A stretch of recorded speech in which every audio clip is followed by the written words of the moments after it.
2023년 5월 12일 금요일 경제뉴스 모닝 브리핑을 시작하겠습니다. 오픈AI의 AI 챗봇 챗GPT, GPT-4가 탑재된 마이크로소프트 검색 엔진 빙뿐만 아니라 구글 바드도 한국어 지원에 나섰다. 이에 따라 올 하반기에 선보일 예정인 방대한 한국어 학습을 장점으로 내세운 네이버의 초대 규모 AI 하이퍼클로어 X와 한판 승부가 불가피해졌다.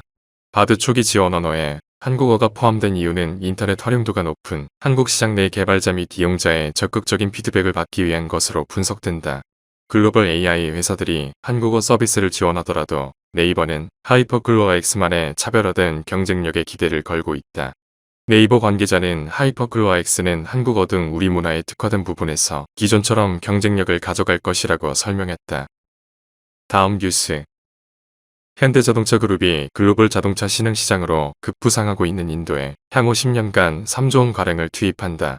전기차 생산 능력을 확대하고 생태계 구축에 나선다는 계획이다. 현대차는 1996년 인도에 진출한 이후 인도 시장을 계속 확장해왔다. 1997년 남부 첸나이에 제1공장을 지었고 2008년엔 제2공장을 세웠다. 첸나이 공장에서는 현재 코나 EV와 아이오닉 5를 생산하고 있다. 현대차 그룹의 이번 투자는 전기차 시장의 신흥 격전지로 떠오른 인도 시장을 선점하기 위한 전략이다. 실제로 인도는 지난해 처음으로 일본을 누르고 글로벌 신차 판매 3위 국가에 올랐을 정도로 급성장하고 있다. 다음 뉴스.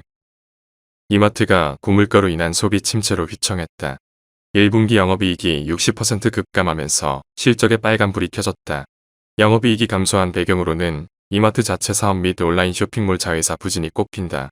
이마트는 코로나19 시기 실적에 대한 역기저효과, 불황으로 인한 소비자들의 소비 위축으로 실적이 악화됐다고 밝혔다. 최근 이마트 연수점과 킨텍스점을 대대적으로 리뉴얼하면서 매출 공백이 발생한 점도 영향을 미쳤다는 설명도 덧붙였다. 다만 이마트는 향후 연수점, 킨텍스점 리뉴얼 효과가 실적에 긍정적인 영향을 미칠 것으로 보고 있다. 다음 뉴스.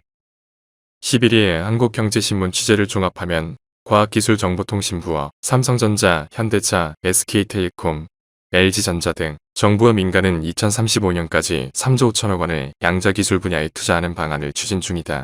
2019년부터 올해까지 정부가 양자기술에 투자한 금액의 10배가 넘는다. 양자기술이 인공지능의 뒤를 잇는 메가트렌드가 될 것으로 판단한 기업이 앞다퉈 인력과 재원을 투입하고 있다는 것이 관련 업계의 분석이다. 2035년까지 양자 분야 선두국인 미국의 90%에 해당하는 기술 수준을 갖추겠다는 것이 정부의 설명이다. 다음 뉴스. 정부의 규제 완화와 금리 안정 기대에 서울 강남 4구 아파트값이 일제히 올랐다. 용산구 집값이 11개월 만에 상승하고 인천도 1년여 만에 하락세를 멈추는 등 강남권에서 시작한 반등세가 수도권으로 확산하고 있다. 한국부동산원 관계자는 강남 4구와 동작구 등은 주요 단지에서 저가 매물이 소진된 후 상승 거래가 발생했다며 용산구와 노원구는 각각 이천동 대단지와 중하계동 구축 위주로 집값이 올랐다고 설명했다. 다음 뉴스. 국내 최대 국적선사 HMM이 액화천연가스 전문 해운사인 현대 LNG에온 인수를 추진한다. 현대 LNG에온은 HMM의 전신인 현대상선 사업부에서 갈라져 나온 회사로 인수 시너지가 있을 뿐만 아니라 해외에 국적 선사를 팔 수 없다는 해운 당국의 의지가 반영된 결정으로 보인다. 당시 현대상선은 현대 LNG에온을 매각하면서 2029년까지 LNG에온 송업에 진출하지 않겠다는 경업금지 조약을 맺었다. 즉 현재 HMM은 컨테이너선, 벌크선 사업은 가능하지만 LNG에온 송업은 불가능하다.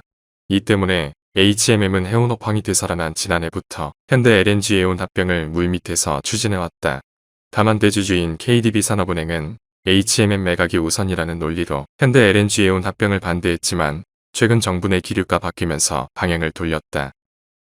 다음 뉴스. 영국 중앙은행인 잉글랜드 은행은 현지 시간 11일 통화정책회의에서 기준금리를 연 4.5%로 0.25%포인트 인상하기로 결정했다고 발표했다. 잉글랜드 은행은 금리가 연 0.1%였던 2021년 12월부터 시작해서 지금까지 12차례 연속으로 금리를 올렸다.